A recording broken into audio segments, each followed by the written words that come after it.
Welcome সবাইকে ডাক bungalow সাইমনে। আমি চলে এসেছি আপনাদের জন্য এক নতুন সত্যবতী ঘটনা নিয়ে। তো আজকের ঘটনা একটা পুরনো রেল লাইনের উপরে।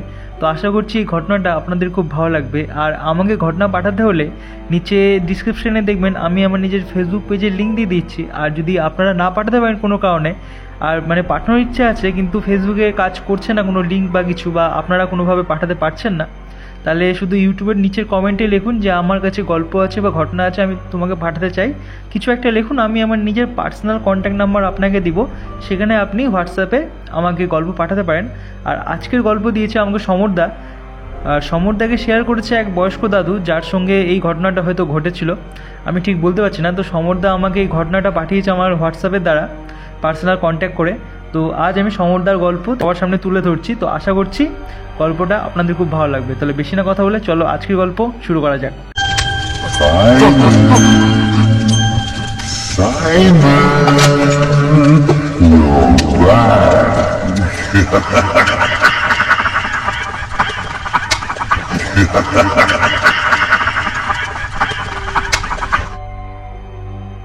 রাত তখন গভীর।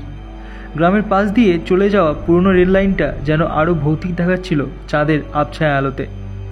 বহু বছর আগেই সে রেল লাইন দিয়ে ট্রেন চলাচল বন্ধ হয়ে গিয়েছিল। তবু মাঝে মধ্যে শোনা যায় ট্রেনের হুইসেলের শব্দ, ধোঁয়ার গন্ধ, আর কেমন একটা অদ্ভুত এক শব্দ ভেসে আসে রেল লাইন থেকে। গ্রামের বয়স্ক মানুষরা বলে এই রেল লাইনে একসময় একটি মর্মান্তিক দুর্ঘটনা ঘটে। রাতের শেষ ট্রেন ধরতে গিয়ে এক নবদম্পতি দুর্ঘটনার শিকার হয়। ট্রেনের চাকায় কাটা পড়ে দুইজনেই। সেই সময় থেকে প্রায় মাঝরাতে শোনা যায় তাদের আর্তনাদের শব্দ। স্থানীয় বাসিন্দারা বলে ওই রেল লাইনে কেউ যদি রাতের বেলা একা যেত তারা আর ফিরে আসতো না।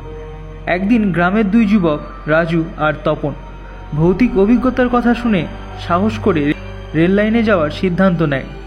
রাত তখন প্রায় 12টা। হাতে টর্চ আর মোবাইলের ক্যামেরা নিয়ে তারা রেল লাইনের দিকে হাঁটতে শুরু করে। চারপাশে অন্ধকার, জোনাকির আলো আর কিছু দূরে ঝিঝি পোকার শব্দ। রেল লাইনের কাছে গিয়ে তারা শুনতে পায় দূরে এক ট্রেনের হুইসেলের শব্দ। কিন্তু এত বছর ধরে যেখানে ট্রেন চলে না সেখানে শব্দ আসছে কোথা থেকে? তারা যখন রেল লাইনের উপর দিয়ে উঠে রাস্তাতে হাঁটছিল, হঠাৎ চারপাশ কেমন যেন হিমশীতল হয়ে যায়। হঠাৎ রাজু দেখতে পায় সামনের দিকে একটা সাদা শাড়ি পরা মহিলা দাঁড়িয়ে আছে। তার মুখটা দেখা যাচ্ছে না, আর হাত দুটো শরীর থেকে অনেকটা লম্বা।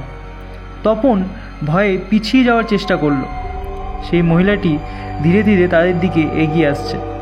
দুজনেই ভয়ে জমে যায়।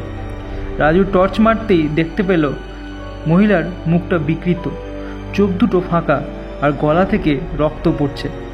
তারা দৌড়তে শুরু করে, কিন্তু মহিলা যেন তাদের পিছনে আরও জোরে জোরে ধাওয়া করতে শুরু করে। কোনো মতে গ্রামের দিকে তারা ফিরে আসে দুইজনে, এবং গ্রামে এসেই তারা অজ্ঞান হয়ে পড়ে। পরে গ্রামবাসীরা তাদের জিজ্ঞেস করলে তারা সব ঘটনা গ্রামবাসীদের বলে।